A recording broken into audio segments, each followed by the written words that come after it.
အားလုံးပဲမင်္ဂလာပါ Jerica Music YouTube Channel ကနေပြီးတော့အားလုံးကိုကြိုဆိုပါတယ်ဒီကနေ့ကျွန်တော်တို့ဒီ YouTube Channel ကနေပြီးတော့ကျွန်တော်တင်ဆက်သွားမယ့်အကြောင်းအရာကတော့ကျွန်တော်အခုလက်ရှိကမ္ဘာပေါ်မှာhot news အနေနဲ့ဖြစ်ပျက်နေတဲ့ကျွန်တော်တို့ဒီ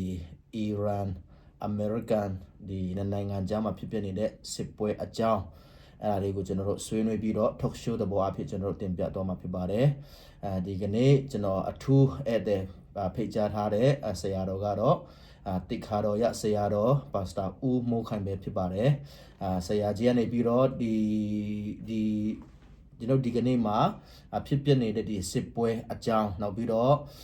ဒီကျမ်းစာအရာ prophecy အရာနောက်ပြီးတော့ဒီ USA ကအမေရိကန်နိုင်ငံကဘယ်အချက်ဒီဘယ်အခြေအနေတွေကြောင့်အမြဲတမ်းအနိုင်ရတဲ့ super power ပိုင်ဆိုင်သောနိုင်ငံဖြစ်သွားနိုင်မလဲ prophecy ကဘယ်လိုပြောထားလဲအဆုံးသက်ကဘယ်လိုအဆုံးသတ်မလဲဆိုတဲ့အကြောင်းအရာလေးကိုကျွန်တော်တို့ဆရာကြီးကနေပြီးတော့ဆွေးနွေးပြီးတော့တင်ပြပေးသွားမှာဖြစ်ပါတယ် talk show တဘောအဖြစ်ခုချိန်ကနေစပြီးတော့ကျွန်တော်တို့ဒီအကြောင်းအရာလေးကိုဆွေးနွေးပေးဖို့ရန်ကျွန်တော်တို့ဆရာကြီးကိုအချိန်ပေးပါတယ် ဟုတ်ကဲ့ကျေးဇူးတင်ပါတယ်ကျွန်တော်ဆရာပါစတာဂျယ်ရီကနေပြီးတော့ကျွန်တော်ကိုဤသို့ဖိတ်ခေါ်ပြီးတော့ကျွန်တော်ကိုဆွေးနွေးတင်ပြခွင့်ပြုတဲ့အတွက်ကြောင့်ရှေးဥစွာဘုရားရှင်ဂုဏ်တော်ကိုချီးမွမ်းနေဒီမကပဲနဲ့ကျွန်တော်ရဲ့သားအရွယ်လောက်ပဲရှိတဲ့လူငယ်လေး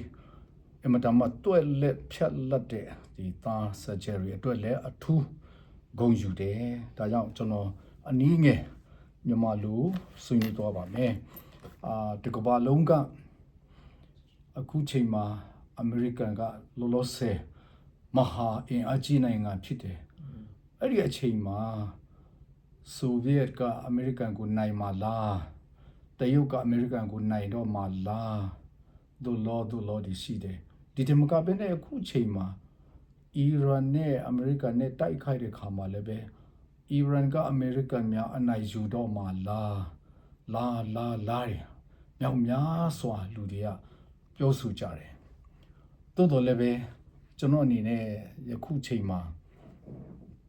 ဆိုဗီယက်ရုရှားပေါ့နော်ရုရှားကလည်းအမေရိကန်ကိုဘယ်လို့မှမနိုင်ဘူး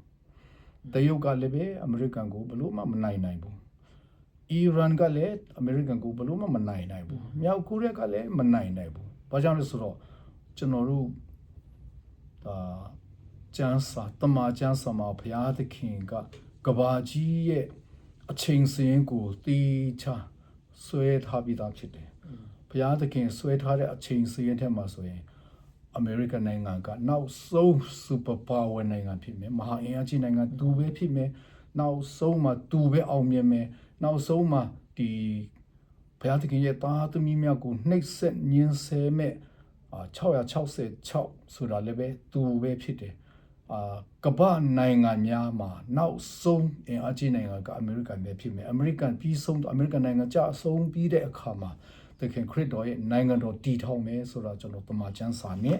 တူလေးကျွန်တော်ထောက်ပြပါမယ်ရှေးဥစွာကျွန်တော်တို့ကြည်ရမှာကဒံယေလအနာဂတ်ကျအငယ်9ထဲမှာဘုရားသခင်ကဒံယေလကိုအိမ်မက်ယူပါယုံပေးတယ်အဲ့ဒီအိမ်မက်ယူပါယုံထဲမှာငါဒံယေလသည်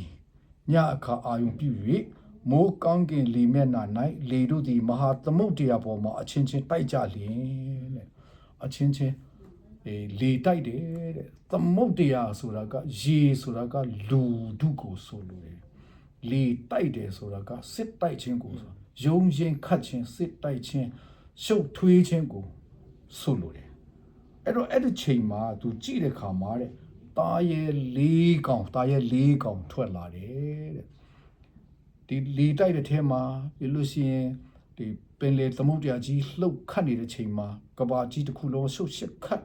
တိုက်ခိုက်နေတဲ့ချိန်မှာပရမဆုံးထွက်လာတဲ့နံပါတ်1တာရဲ့က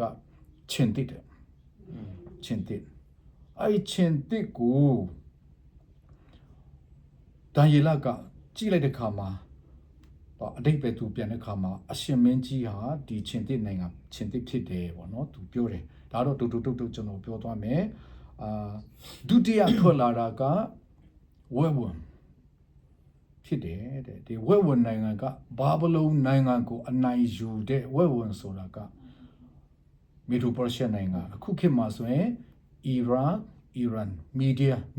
ပါရှားမီဒီယာဆိုတာအီရန်နိုင်ငံတစ်ပိုင်းပေါ့ပြီးတော့ပါရှားဆိုတာကျွန်တော်လူပြူဖြစ်တဲ့အချိန်ထိပါရှားနိုင်ငံဆိုတာကျွန်တော်တို့မြေပုံထဲမှာရှိတယ်တိုးတော်လည်းပဲအဲ့ဒီအချိန်ကနေစပြီးတော့ခုနှစ်တော့ကျွန်တော်သတိမထားမိဘူးပေါ့နော်အဲနောက်ပိုင်းမှာပါရှားနိုင်ငံကိုအီရန်နိုင်ငံလို့ပြောင်းလဲလိုက်တာဖြစ်တယ်အဲ့တော့အဲ့ဒီနိုင်ငံထွက်လာတယ်တဲ့နောက်ပြီးတော့အဲ့ဒီ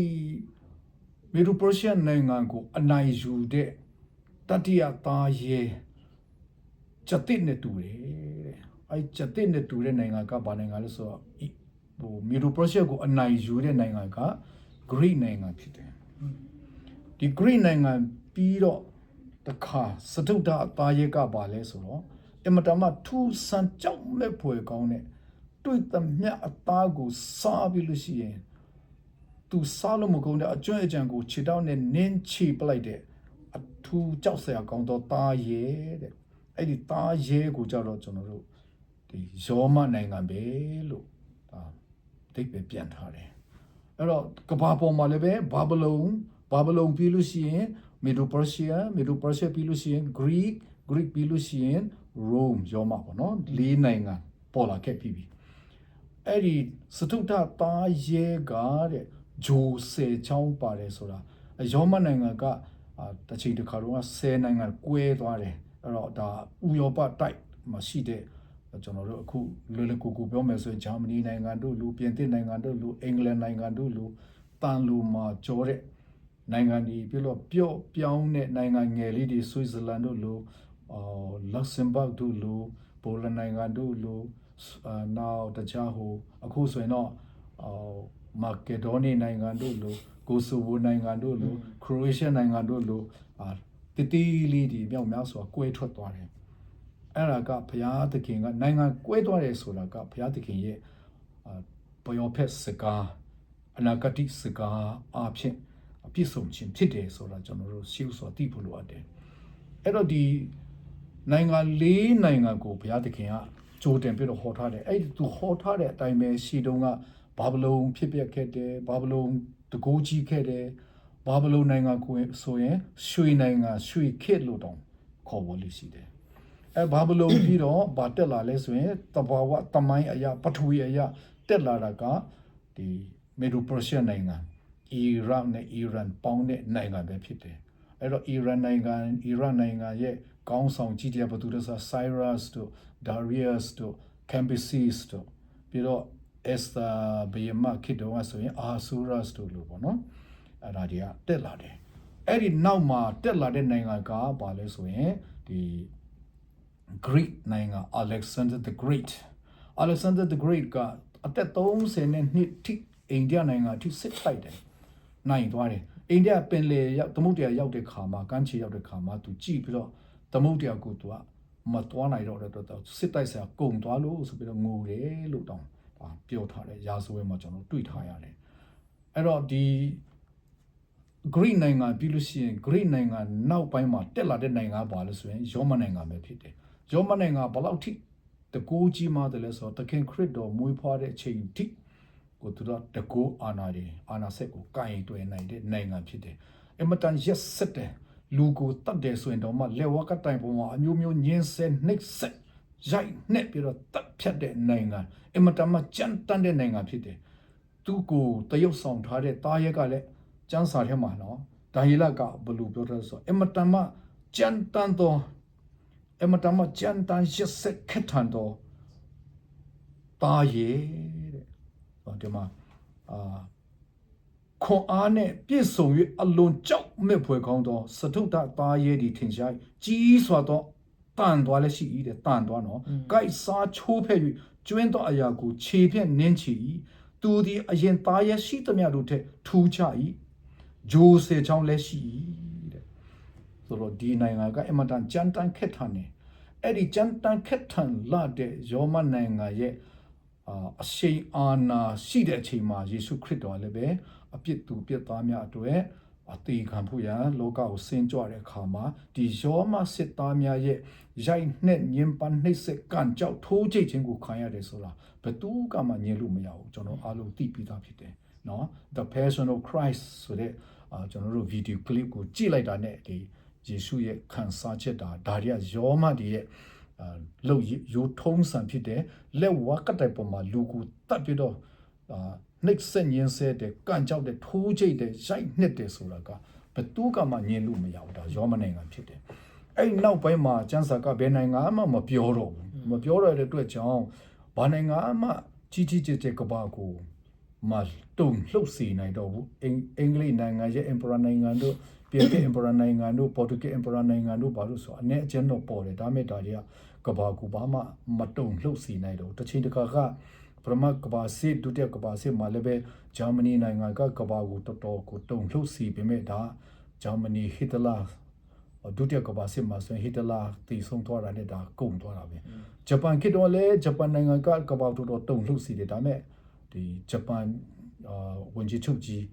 ဂျပန်ရဲ့ရှင်ဘုရင်ကြီးကွယ်လွန်သွားတဲ့အခါမှာမရှိတဲ့ခမတာကြီးကုန်ဆုံးသွားတာပဲအမေရိကန်ကသူတို့ကိုအနိုင်ယူလိုက်တယ်ပေါ့နော်အဲ့တော့ကျွန်တော်တို့အဲ့ဒီအပိုင်းကဘုရားသခင်ကဒီဒါယေလကျမ်းအဖြစ်ပေးထားတဲ့နိုင်ငံ၄နိုင်ငံဖြစ်တယ်အခုခေတ်တဲ့နိုင်ငံကဘုရားသခင်ကနှစ်နိုင်ငံပေးထားတယ်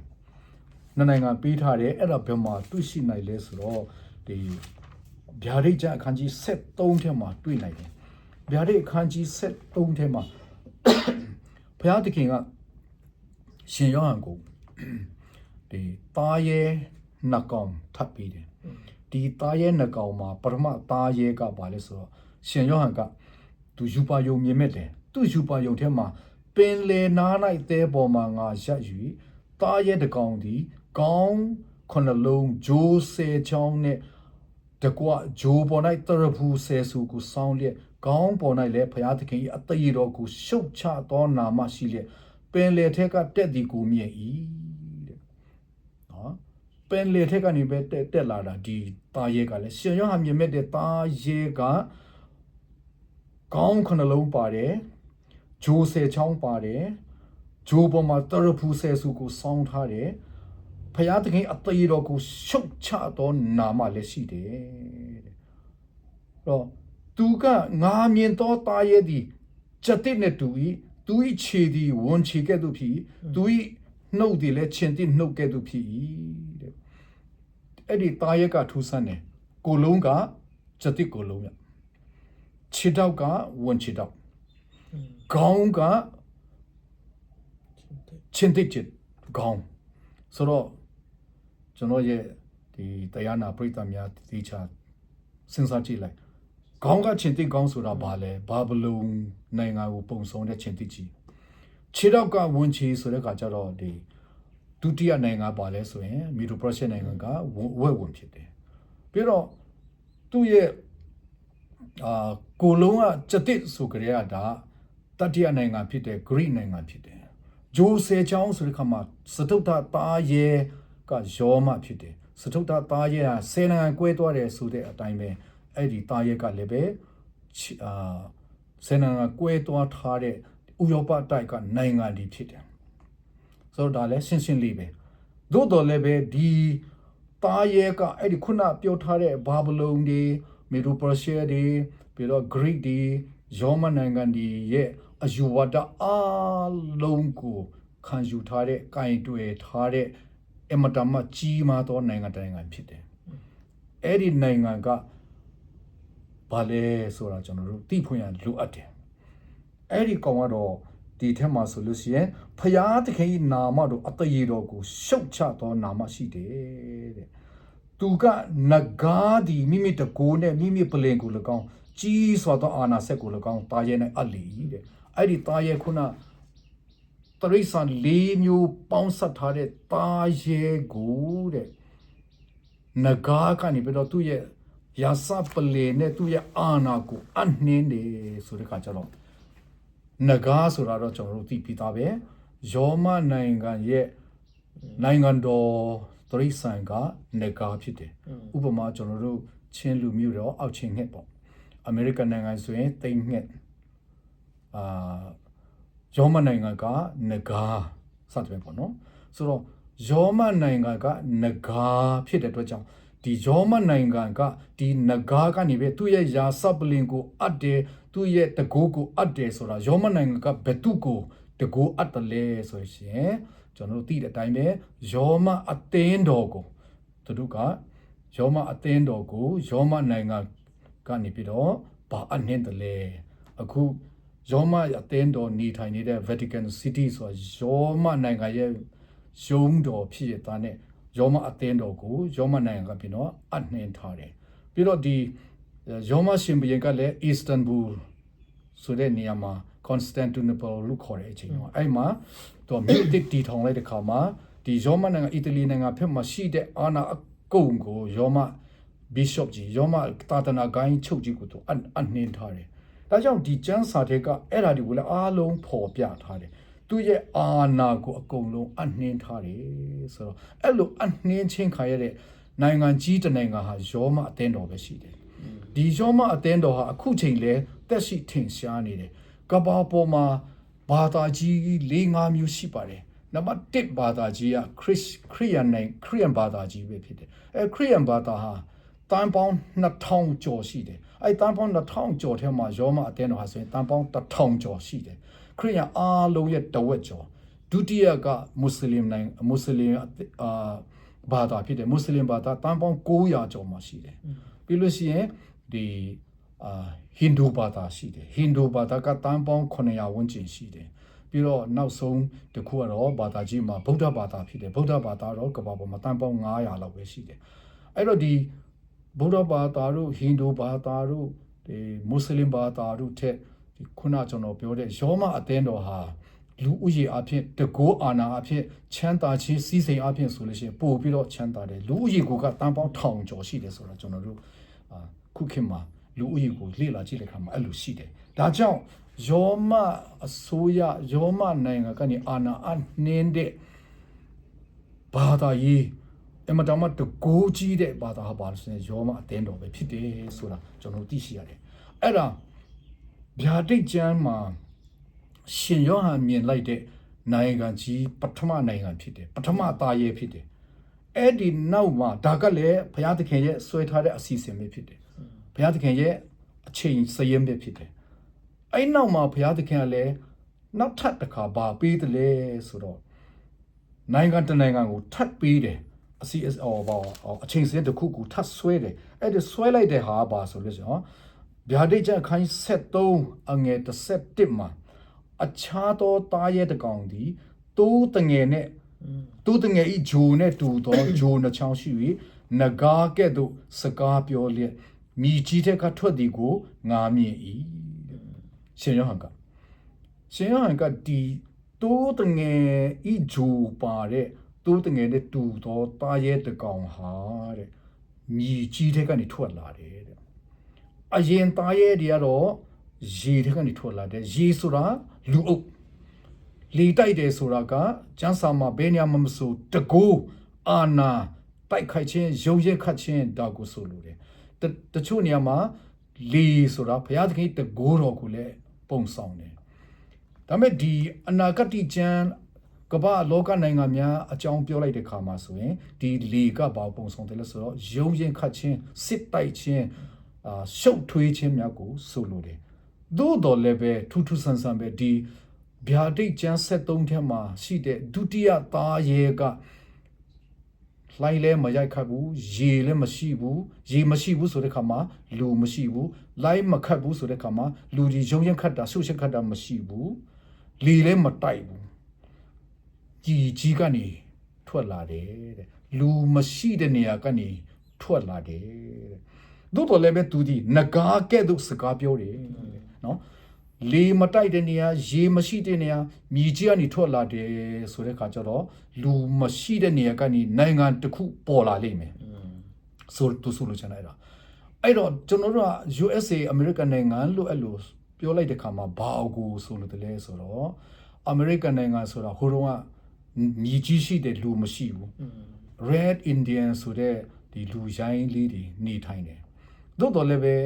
ရောပတိုင်းနိုင်ငံမှာဥရောပတိုင်းမှာအမတမဘာသာရေးရောမအသင်းတော်ကနေပြီးတော့ဒီဘာသာရေးမှာနှိမ့်ဆက်မှုညှဉ်းပန်းမှုပြုလုပ်တဲ့အခါမှာလူတွေတော်တော်များကဥရောပတိုင်းကနေလွတ်လပ်တဲ့နေရာအခုခေတ်မှာစကားပြောကြလွတ်လပ်နေပြီပေါ့နော်ပြေးလာကြတယ်အမေရိကတိုက်ဖက်ကိုပြေးလာပြီးတော့ပထမဆုံးကျွန်တော်တို့အမေရိကတိုက်ကိုတွေ့ရှိတဲ့လူကကျွန်တော်သိပြီးသားပဲကိုလမ်ဘတ်တို့ပါပေါ့နော်သူတို့ကဘာခေါ်လဲဆိုတော့အိန္ဒိယနိုင်ငံသွားမယ်ဆိုတော့သွားတာလေဒါမဲ့အိန္ဒိယနိုင်ငံမရောက်ဘဲနဲ့အမေရိကတိုက်ကိုရောက်တဲ့ခါမှာအဲ့မှာဘာလဲ West Indies အနောက်အိန္ဒိယကျွန်းစုလုံးခေါ်သေးတယ်နော်ဒါကလူမရှိဘူးပြီးတော့အမေရိကတိုက်ကိုပြေးလာတဲ့ခရီးယန်တွေဟာအမေရိကတိုက်ရောက်တဲ့ခါမှာဘာဒုက္ခကြုံရတယ်လဲဆိုတော့ Red Indian တွေရဲ့တိုက်ခိုက်မှုကိုခံရတယ် Red Indian တွေကပေါက်စိန်တွေဓားတွေနဲ့ပြေးလာတဲ့လူတွေကတော့တနက်ကလေးတွေဟိုတုန်းကတူမီတနက်လေးတွေပေါ့နော်အဲ့ဒါဒီကင်နေဆိုတော့အဲ့လိုတိုက်ရင်ခိုင်ရင်နောက်ဆုံးကျတော့ဒီအမေရိကတိုက်မှာရောက်သွားတဲ့ခရီးယန်တွေထောင်နဲ့တောင်းနဲ့ချီလာတဲ့ခါကျတော့ Red Indian တွေကအရှုံးပေးုံနဲ့မကဘဲနဲ့သူတို့တွေကဘာသာရေးလွတ်လပ်မှုလူချင်တဲ့အတွက်ကြောင့်အဲ့ဒီမှာရှိတဲ့ Red Indian လူမျိုးများကိုလည်းကောင်းအောင်မစီယုံတဲ့အခါမှာ Red Indian တွေလည်းရိုင်းရာကနေရင်ကျေးလာတဲ့ခါမှာအခုလည်းအမေရိကတိုင်းမှာကျွန်တော်တို့တော့မတော်ဘူးဒါပေမဲ့ Red Indian လူမျိုးတွေခရီးယန်တွေမြောက်များစွာရှိတယ်လို့သူများပြောတာကိုကျွန်တော်ကြားဘူးတယ်ဟုတ်မဟုတ်တော့ခင်ဗျားတို့အမေရိကန်မှာရှိတဲ့လူတွေသိမှာပေါ့ဗျာကျွန်တော်တို့ကတော့လူများပြောတာကြားဘူးတယ်အဲ့လိုရှိတယ်အဲ့တော့အမေရိကန်နိုင်ငံဆိုတာအဲ့လိုမျိုးခရစ်ယာန်တွေကပြေးလိုက်တဲ့အခါကျတော့ခိုလုံလိုက်တဲ့အခါကျတော့တဖြည်းဖြည်းနဲ့များလာတဲ့အခါမှာကျွန်တော်သိတဲ့အတိုင်းပဲဒီ George Washington ကနေပြီးတော့သူတို့အမေရိကတိုက်ကိုကြီးစိုးထားတဲ့ပေါ်တူဂီတွေအရင်ဥရောပတိုက်နိုင်ငံများကို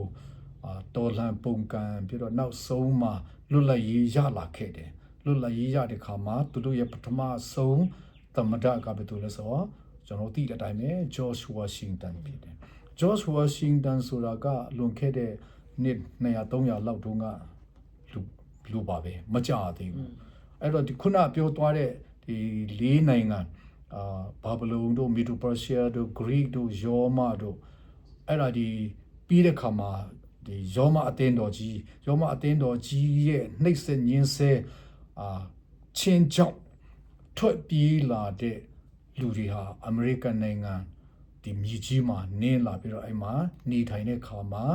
တဖြည်းဖြည်းနဲ့ဘာပေါ်လာတဲ့ဆို United States of America USA နိုင်ငံဆိုတာပေါ်လာတာကိုကျွန်တော်တို့ရာဇဝင်အရာသမိုင်းအရာပထဝီမြေကြီးအရာကျွန်တော်တို့တွေ့ရှိရပြီးသားဘယ်သူမှမငြင်းနိုင်တဲ့အရာဖြစ်တယ်အဲ့တော့သူလဲပေါ်ခါစားတော့ကဘာမှမဟုတ်ပါဘူးဘာနိုင်ငံကြီးမှမဟုတ်သို့တော်လည်းပဲဘုရားသခင်ရဲ့အနာဂတ်စကားအရာသူဟာတဖြည်းဖြည်းနဲ့ကြီးလာတယ်ပြီးတော့သူကလည်းငွေကိုဒေါ်လာဆိုပြီးတော့သူတို့သုံးလာတယ်ကျန်းစာမှာဒေါ်လာမပါဘူးသို့တော်လည်းပဲဒေါ်လာကိုသုံးတယ်ပြီးတော့ကျွန်တော်အဲ့ဒေါ်လာကိုဘာလို့ပြောချင်လဲဆိုတော့ဒေါ်လာပြောရတဲ့အကြောင်းရင်းကဒီနောက်ဆုံးတော့ဒီတိုးနဲ့တူတဲ့သားရဲရဲ့ပြုလို့ရမယ့်အရာကဘာဒီလဲဆိုတော့ကျွန်တော်နည်းနည်းဖတ်ပြမယ်နော်ကျွန်တော်ဖတ်မယ်သားရဲဤရုပ်တုဒီစကားပြောနိုင်မည်အကြောင်းနဲ့မိမိကိုမကိုးကွယ်သောသူရှိသမျှတို့ကိုတတ်ခြင်းငါပြုနိုင်မည်အကြောင်းရုပ်တုနဲ့အသက်ကိုတွင်းပေးရသောအခွင့်ကိုလည်းရ၏ငွေရတတ်သောသူဆေးရဲသောသူကျွန်ခံသောသူလွတ်သောသူအကြီးအငယ်ရှိသမျှတို့သည်လက်ရ၌ဖြစ်စေနဖူး၌ဖြစ်စေတစိတ်လက်မှတ်ကိုခံစီခြင်းကလည်းကောင်းထိုတစိတ်လက်မှတ်တီးဟူသောတာရိနာမဖြစ်စေနာမအရေးအတွက်ဖြစ်စေတခုခုကိုမခံယူသောသူတရားမြမယောင်းမဝယ်စီခြင်းကစီရင်၏တဲ့ကျွန်တော်ဆိုလို့ချင်တာဒီသူ့ရဲ့အမိတ်အာဏာကိုမခံတော့သူမဝန်ခံတော့သူအားလုံးကနံပါတ်1မယောင်းရဘူးနံပါတ်2မဝယ်ရဘူးမယောင်းရဘူးမဝယ်ရဘူးအဓိပ္ပာယ်ကစီးပွားရေးကိုပြောချင်တာပဲဖြစ်တယ်စီးပွားရေးကိုသူချုပ်ကင်လိမ့်မယ်စီးပွားရေးကိုသူချုပ်ကင်လိမ့်မယ်ဘယ်သူကချုပ်ကင်မလဲခုနတိုးနဲ့တူတဲ့တာရဲကသူ့ရဲ့သဘောတရားကိုမခံဝန်တော့သူမှန်သမျှ ဂျုံဖြစ်တော့သူလူလွတ်ဖြစ်တော့သူကြီးတော့သူငယ်တော့သူနိုင်ငံတိုင်းကသူ့ရဲ့သဘောတရားကိုသူ့ရဲ့အုပ်ချုပ်မှုအာဏာကိုဝန်ခံရမယ်တဲ့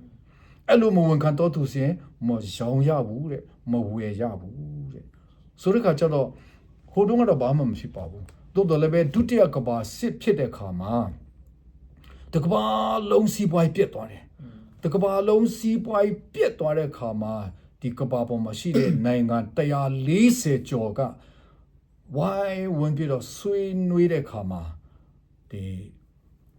အင်္ဂလန်နိုင်ငံ Bretton Woods ဆိုတဲ့နေရာမှာ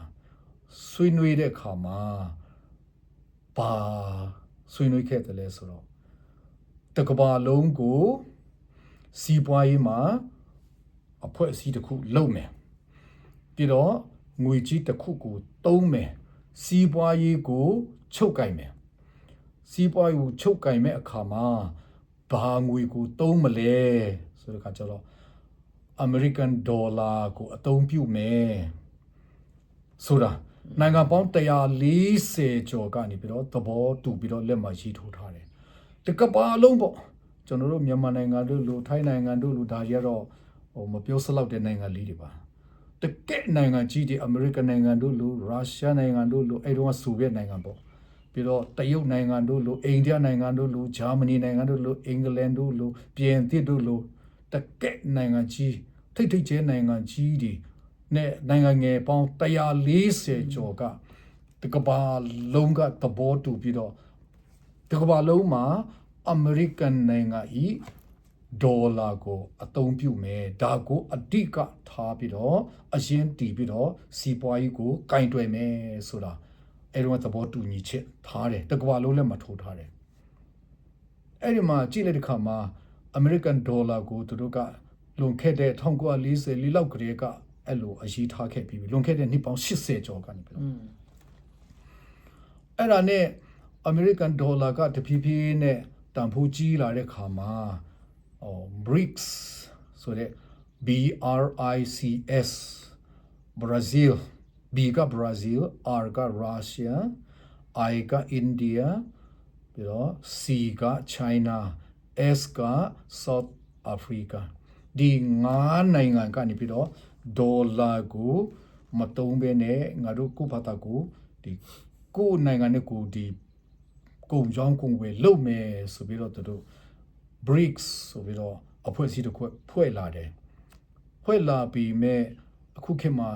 ကျွန်တော်တို့လည်းမသိပါဘူးခင်ဗျားတို့လည်းမသိတယ်လို့လည်းသိတာပေါ့မသိတယ်လို့လည်းအများကြီးရှိမှာပဲဒေါ်လာလို့ဘယ်သူကမှအဲ့ဒါကိုမသိဘူးဘာဖြစ်လို့လဲဆိုတော့မအောင်မြင်တလောက်ရှိတယ်ဘာကြောင့်လဲဆိုတော့အမေရိကန်ဒေါ်လာကိုဘယ်သူမှမရှင်းနိုင်ဘူးအဲ့ဒီနောက်မှာပေါ်လာတာလေးတစ်ခုကဘာလဲဆိုတော့ယူရိုဆိုတာပေါ်လာတယ်ဥရောပတိုက်လုံးလူတွေကယူရိုငွေကိုသုံးလာတယ်ဒါပေမဲ့ဒီယူရိုငွေကကဘာကိုဘယ်လောက်လွှမ်းမိုးတယ်လဲဆိုတော့20%ပေါ့နော်20%ကိုသူဆုံးမိုးတယ်တိုးတော်လည်းပဲကျွန်တော်တို့ကြည့်လိုက်တဲ့ခါမှာအမေရိကန်ဒေါ်လာကအခုလက်ရှိပေါ့နော်2024လောက်မှာကျွန်တော်2024လောက်ရဲ့ဟိုကိုကြည့်တာအမေရိကန်ဒေါ်လာကကမ္ဘာရဲ့စီးပွားရေး60%ကိုစိုးမိုးထားတယ်အဲ့တော့အမေရိကန် USA ကသူ့ဒေါ်လာအပြင်60%ကိုစိုးမိုးတဲ့ကဲ့သို့ယူရိုမှာလည်းအမေရိကန်ကပါလိုက်တဲ့အတွက်ကြောင့်ယူရိုအပြင်လည်းပဲသူက20%စိုးမိုးတဲ့ခါမှာဒီယူရိုကလည်းပဲအမေရိကန်ဥဆောင်တဲ့နေရာမှာဖြစ်တဲ့အတွက်ကြောင့်အမေရိကန်နိုင်ငံက USA ကကဘာငွေကြီးကိုဘယ်လောက်စိုးမိုးတယ်လဲလို့တွက်ကြည့်လိုက်60နဲ့20ပေါင်းလိုက်လို့ရှိရင်80ကိုစိုးမိုးထားတယ်ဒေါ်လာအဖြစ်ဓာတ်ရိုက်စိုးမိုးတယ်ယူရိုအဖြစ်တွေ့ဝိုင်းစိုးမိုးထားတယ်အဲ့ဒီနောက်မှာသူတခုပါရှိတယ်လို့ဆိုအထူးသဖြင့်ဒီ internet အဖြစ်သူကထပ်ပြီးတော့စိုးမိုးတယ်ပြီးတော့နောက်တစ်ခုကြံသေးတယ်ကမ္ဘာနိုင်ငံများအားလုံးကသူတို့ရဲ့ဘန္ဒာရေး deposit ဆိုတဲ့ကမှာကျွန်တော်တို့အငွေပေါ့နော် deposit ရှိတယ်အငွေပေါ့အဲ့ဒီအငွေကိုရွှေအပ်ထားတယ်အဲ့ဒီရွှေကိုအမေရိကန်နိုင်ငံ ဒီ World Trade Center လာဘယ်မှာလဲထားလဲကျွန်တော်လည်းမတော်ဘူးတော့ကျွန်တော်လည်းမသိဘူးပေါ့သူတို့ American နိုင်ငံကိုအပ်ထားရတယ်တကဘာလုံးမှာရှိတဲ့နိုင်ငံတိုင်းကအမေရိကန်မှာရွှေအပ်ထားတယ်အဲ့လိုရွှေအနံထားတဲ့ခါကျတော့နိုင်ငံတိုင်းကမိမိရှိသလောက်မိမိလုံနိုင်သလောက်အနှံတဲ့အခါမှာကျွန်တော်တို့မြန်မာနိုင်ငံတော့ကျွန်တော်သိရသလောက်ဆိုမရှိဘူးပေါ့နော်အဲ့ဒီမှာကျွန်တော်မှတ်မိသလောက်ကတူရကီနိုင်ငံကရွှေနော်ရွှေတန်ချိန်နော်ပိတ်တဲ့ချိန်မဟုတ်ဘူးတန်ချိန်400ကျော်လောက်အနှံထားတယ်လို့ကျွန်တော်ကြားဘူးတယ်စာရွက်စာတမ်းထဲမှာရှိမှာပေါ့ကျွန်တော်အဲ့ဒါလည်းမကြည့်လိုက်မိဘူးပေါ့နော်ပြီးတော့ဒီဆွစ်ဇာလန်နိုင်ငံတို့လိုတခြားနိုင်ငံတွေလည်းချမ်းသာတဲ့နိုင်ငံတွေက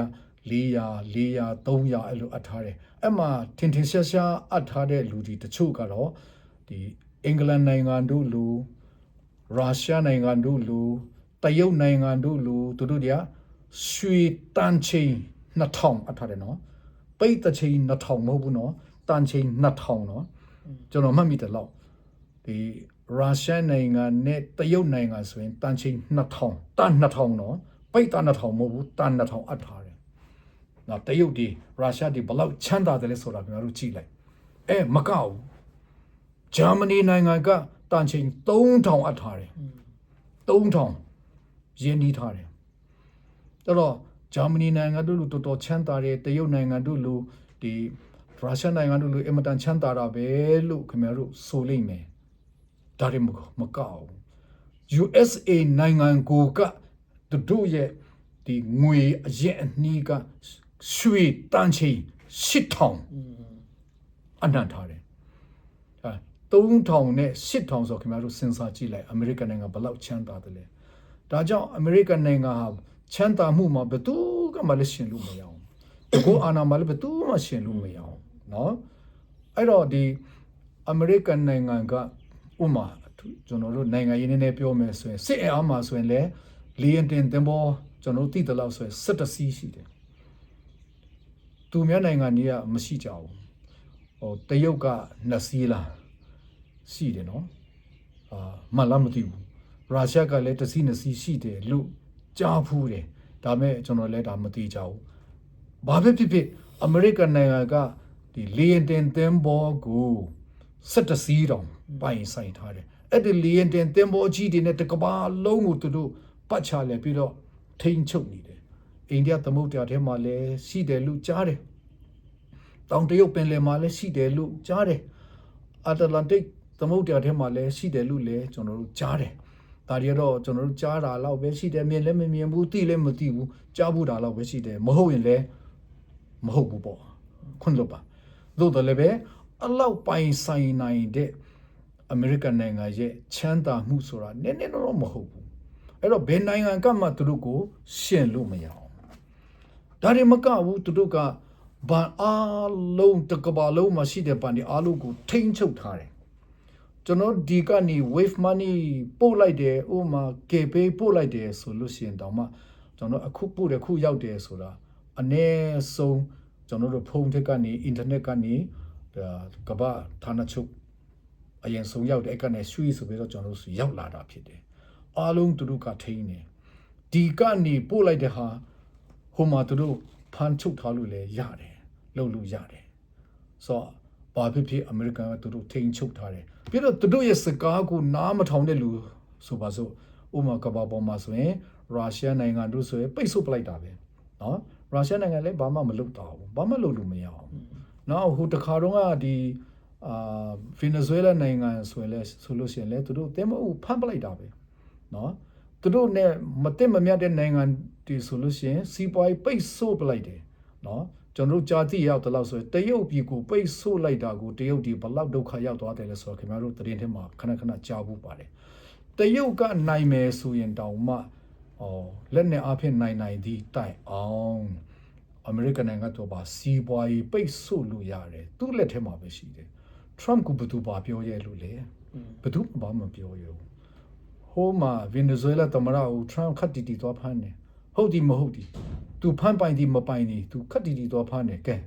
ဘယ်သူပါပြောလဲရုရှားပါပြောလဲတရုတ်ပါပြောလဲဘယ်သူဘာမှ မပြောရဘူးနောက်အီရန်ကိုတိုက်ဖို့ရန်သူပထမဆုံးပြင်ဆင်တဲ့နေရာမှာဒီအီရန်နိုင်ငံနဲ့ရုရှားနိုင်ငံကြားမှာရှိတဲ့ကာဇက်စတန်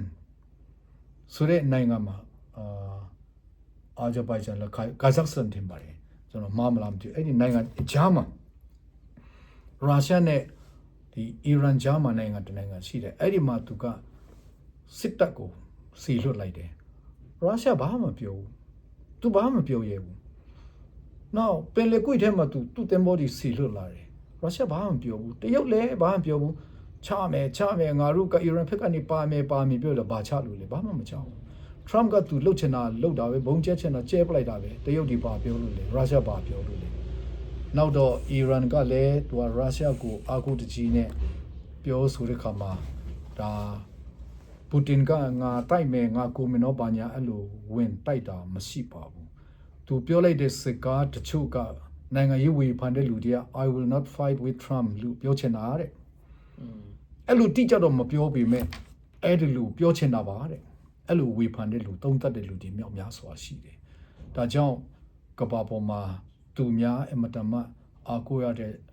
ပူတင်တို့လိုရှီကျင်းဖျင်တို့လိုတရုတ်ရုရှားဒီအီရန်တို့ဘာလို့ဆိုတာအမေရိကန်ကသူလှုပ်ချင်တာသူလှုပ်တယ်ရုရှားကိုလည်းသူစီးပွားပိတ်ဆို့ပလိုက်တာပဲသူဘာတတ်နိုင်လို့လဲနော်အခုလည်းဒီယူကရိန်းဘက်ကနေသူတို့ပိုက်ဆံတွေပါဝင်တယ်လက်နက်တွေလည်းပါဝင်တယ်ရုရှားပါပြောနိုင်လို့လေသူရှုံးတာပဲရှိတယ်တရုတ်ကိုလည်းသူထိုင်ဝမ်ကိစ္စနဲ့ထိုင်ဝမ်ကိုတိုက်လို့ရှိရင်ငါတို့ဘလို့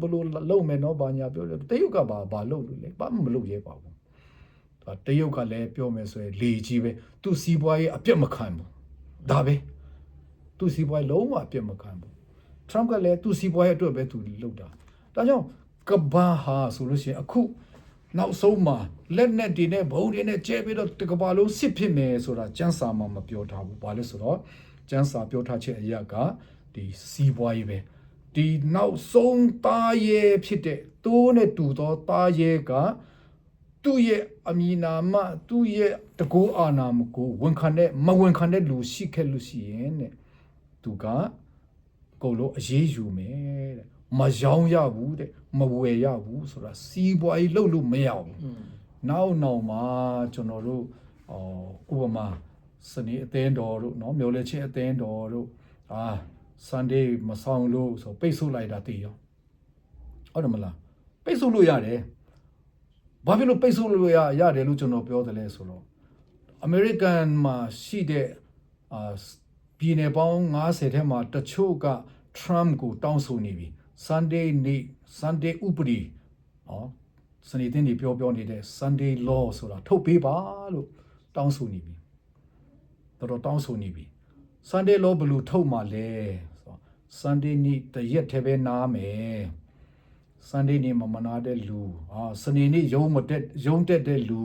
ရုံးမတက်တဲ့လူအဲ့ဒါမျိုးတွေခွဲခြားလာလိမ့်မယ်ဘယ်လိုပြုတ်မလဲဆိုတော့မသိဘူးပေါ့သူတို့လုံမှာပေါ့ဒါမဲ့ဒီ Sunday ဥပဒေထုတ်လာပြီဆိုရင်သူ့စကားနားမထောင်တဲ့လူကိုသူဘာလုပ်မလဲစစ်မတိုက်ပါဘူးဘာလုပ်မလဲစီးပွားပိတ်ဆို့မှာပေါ့ပါစတာတွေဆရာတွေအသင်းသူသင်သားတွေငတ်သွားမှာပေါ့ငတ်တဲ့ခါမှာဘာခက်ခဲကြုံမှာလဲဆိုတော့ခင်ဗျားတို့သိပြီးသားပဲเนาะအဲ့တော့ကျွန်တော်တို့ဒီအဆုံးပိုင်းရောက်လာပြီเนาะတချို့ကဘာဖြစ်လို့ဆိုတော့ဒီ666ကလဲလီမယ်တဲ့ယေရှုကိုလက်ခံသလားလို့မေးမယ်တဲ့လက်ခံပါတယ်ပြောလို့ရှိရင်လည်းဖြည်းဖြည်းချင်းလှီးမယ်တဲ့ကျွန်တော်မှာဗီဒီယိုဖိုင်အတိအကျရှိတယ်နော်ခင်ဗျားတို့သိချင်လို့ရှိရင်ကျွန်တော်တင်ပေးလို့ရတယ်လေဘင်းကိုဖြည်းဖြည်းချင်းလှီးပြီးတော့ तू ကနာပြီးကျွန်တော်ကြောက်ပြီဆိုတဲ့ခါကျတော့666ကသူ့ကိုလွတ်မယ်တဲ့ပြီးလို့ရှိရင်ဆေးရုံတက်မယ်တဲ့ကလေးမျိုးမှာဆိုရင်ကျွန်တော်တို့ကလေးမျိုးပါဟုတ်ကလေးမျိုးမှာဆိုလို့ရှိရင် Royal City ရှိတယ်ဗျာပြီးလို့ရှိရင်ဒီရှင်းဟုံရှိတယ်ဗျာနောက်ပြီးတော့စံပြဆေးရုံရှိတယ်အေချမ်းမြစ်တာတို့ရှိတယ်အဲ့ဒီဆေးရုံကြီးတို့တက်မယ်တဲ့ပြီးလို့ရှိရင် तू ပျောက်တဲ့ခါ तू ပတ်စံကုန်ကြခံပြီးတော့ပျောက်တဲ့ခါမှာ तू ပြန်လာတဲ့ခါ666တခါပြန်လာပြီတဲ့ပြန်လှီးပြန်ပြီတဲ့ယေရှုကိုလက်ခံသလားဆိုလက်ခံတယ်ဆိုရင်ပြန်လှီးမှာတဲ့လက်မခံဘူးလို့ပြောမှာတဲ့ကျမ်းစာကအဲ့လိုမပြောဘူးကျမ်းစာကအဲ့လိုမဟုတ်ဘူး तू ဘာပြောလဲယေရှုကိုလက်ခံသလားလို့မေးဖို့မဟုတ်ဘူး666ကယေရှုကိုလက်ခံသလားလို့မမေးဘူး ထိုတစိတ်လက်မှတ်တီးဟုသောတာရဲဤနာမတဲ့တာရဲဤနာမဆိုတနင်္ဂနွေနေ့ပါနော်နာမဤအကြီးအတွက်ဖြစ်စီတခုခုကိုမခံတော့သူတယောက်မျှမယောင်းမဝဲစီချင်းငါစီရဲ့ဤအရာ၌ပညာရှိဉာဏ်ရှိသောသူသည်တာရဲအကြီးအတွက်ကိုရည်တွက်စီလူ၏အကြီးအတွက်ဖြစ်666လဲဖြစ်၏ခုနကျွန်တော်တို့ပြောတဲ့ဗျာဒိတ်ကျမ်းရဲ့ပထမအသားရဲတာရဲ၄မျိုးပေါင်းထားတဲ့ချင်းတစ်ကြီးဝက်ဝန်ကြီးနောက်ပြီးတော့ကြက်တစ်ကြီးပြီးတော့အမတာမထူးဆန်းကြောက်မဲ့ပွေကောင်းတဲ့တာရဲ၄ကောင်ရဲ့၄ကောင်ပေါင်းဆက်ထားတဲ့ယောမအသင်းတော်အဲယောမအသင်းတော်ပြီးတဲ့နောက်ပိုင်းမှာအလွန်တကူးကြီးတဲ့ယောမအသင်းတော်ပြီးတဲ့နောက်ပိုင်းမှာကျမ်းစာမှာပေါ်လာမဲ့အသင်းတော်ကဘာလဲဆိုရင်တိုးနဲ့တူတဲ့တာရဲအဲ့ဒီတိုးနဲ့တူတဲ့တာရဲက USA ဖြစ်တယ်ဆိုတာကဘာပုံပဲတူးမှမငြင်းဘူးဟုတ်တယ်လို့ပဲပြောတယ်ဘာကြောင့် USA နိုင်ငံကလည်းပဲမိကြီးကနေထွက်လာတယ်နော်လူမရှိတဲ့နေကနေ USA နိုင်ငံပေါ်လာတယ်အခုမကောက်ခံငယ်ကတကူးကြည့်လာတာ Trump ဆိုလို့ရှိရင်ငါတို့နိုင်ငံဘာကွာညာကွာဆိုပြီးတော့လက်တီးလက်မောင်းတန်းပြတော့အော်နေတာသူတို့နိုင်ငံ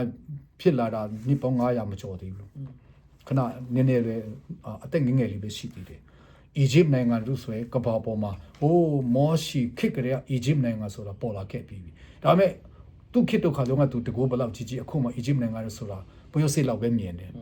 အမေရိကန်နိုင်ငံကအီဂျစ်နိုင်ငံတို့ဆိုဂရုတော့မဆိုင်ဘူးเนาะအဲ့လိုချီနေရှိတယ်အဲ့တော့ဒီအမေရိကန်နိုင်ငံကဒီအရာတွေကိုပြုတ်လို့မယ်တဲ့ဘာပြုတ်လို့မှလဲသူအကြီးအတွက်သူနာမကိုမဝန်ခံတော့သူများအားမယောင်းစီရမဝဲစီရဘူးတဲ့သူရဲ့နံပါတ်ကပါလဲ666တဲ့လေလီးမယ်လို့လုံးဝမပြောဘူးနော်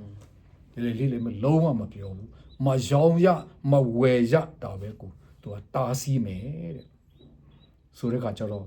ကျွန်တော်တို့နောက်ဆုံးမှာကဘာကြီးကို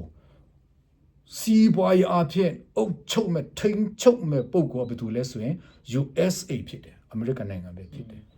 တမန်ကျမ်းစာရဘုရားသခင်ဆွဲထားတာနံပါတ်1ဘာဘလုန်နိုင်ငံနံပါတ်2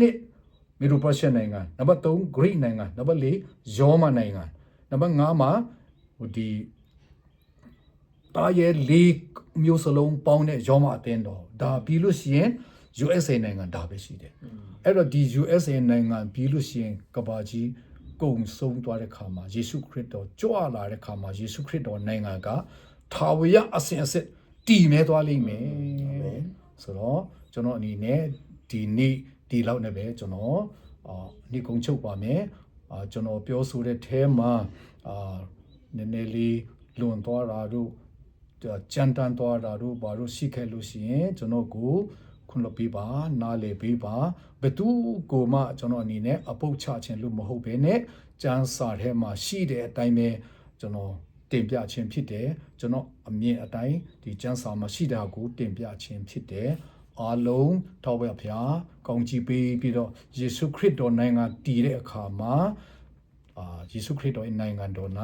ထာဝရအသက်ကိုစံစားနိုင်တော်သူအသီးသီးဖြစ်နိုင်ဖို့ရန်ဘုရားသခင်ကောင်းချီးပေးပါစေယေရှုတင်ပါတယ်ခင်ဗျာအာမင်အားလုံးကျေးဇူးတင်ပါတယ်